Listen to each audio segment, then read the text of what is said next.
ምን ልታረጋቸው ነው? ወልዳ ልጆቹ እኔ አንቺ ማሳደጉን ሄደ ወልደሽ ጡት እስኪጠቡ እኔ አልችልበትም። አንዴ አይ ምን አገባኝ። ጡት እስኪጠቡ ምናምን ታገሰሽ ስጪኝ፣ ችግር የለም።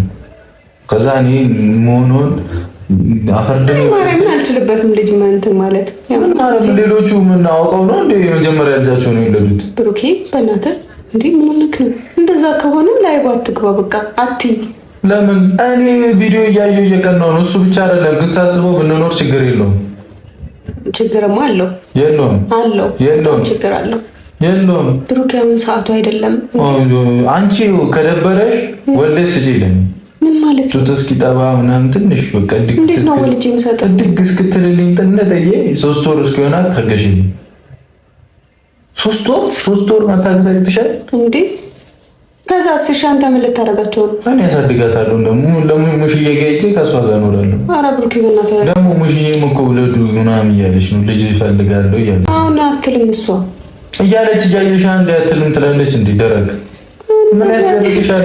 አሉ ታላላቆች አሉ አይደል እንዴ? ወለደ አንዱ ተመስገን እኮ አጎት አረገኝ። አዎ እና ደስ ይላል በጣም። ከዛ ደግሞ አለ እኮ ሌላኛው ደግሞ ሀብት ያለ አይደል? እኔ ሀብቴ ምን አገባኝ ስለነሱ? እኔ እኮ ያገባኝ እንዴ እኛ ገና ነን። አጎት ነው መሆኑ አይደል? እኔ አባት መሆኑ ፈልገው እኛ ገና ነን። ያማ እንዴ ልጁ ከኔ ጋር መውለድ ደብሮሽ ነው አይደለም? ለምንድን ነው የሚደብረኝ? ምን ማለት ነው? ቀሪድ እንደዛ ለማለት ፈልጌ አይደለም። ብሩኬ በእናትህ ስማኝ፣ አሁን ሰዓቱ አይደለም።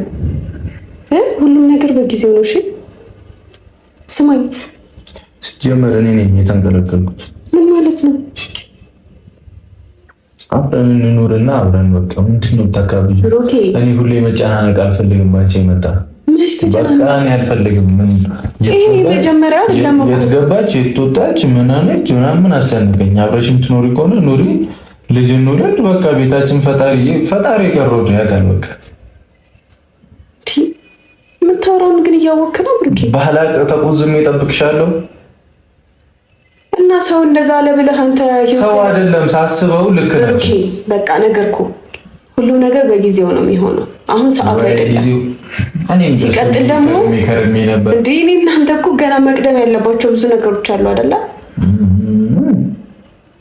የለም አለ ንገረኝ። እሱ የለም መቅደም ያለበት ነገር የለም በህይወታችን ውስጥ ምንድን ነው እናንተ ያወራነው?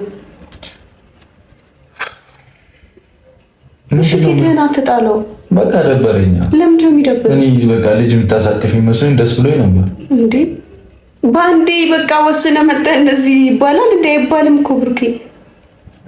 1 አመት ሙሉ ወስነ ምናምን ይባላል? 1 አመት ሙሉ እኮ አብረን ነበርን እና ምን ከኔ ለመውለድ ከኔ ለመኖር ምን ያንሰኛል?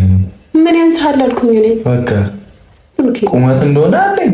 ቁመቱ ከሆነ ያሳሰበሽ እና በቁመታ ታሳድጋቸው መቼስ ምን አገባሽ? እኔ ወለድ ገባለ ለልጆች ፈጣሪ ለነሱ እኔ ሁለት አሁን እኔ እሱን ለማለት አይደለም። አሁን ገንዘብ ምናምን ብዬ እንዲሰማ ሳይሆን ስማኝ ናንዴ ገንዘብ አለ ትለኛለህ። እኔ ገንዘብ ምን ይሰራልኛል እንዴ? ልጆች ሳይቸገሩ ማደግ አለባቸው። ገባህ? እኔ አባታቸው እያሉ ይቸገራሉ። ገና ለገና አሁን ሰው እኔ አባታቸው እያሉ ይቸገራሉ ወይ? አማርኛ እኮ አይቸገሩም።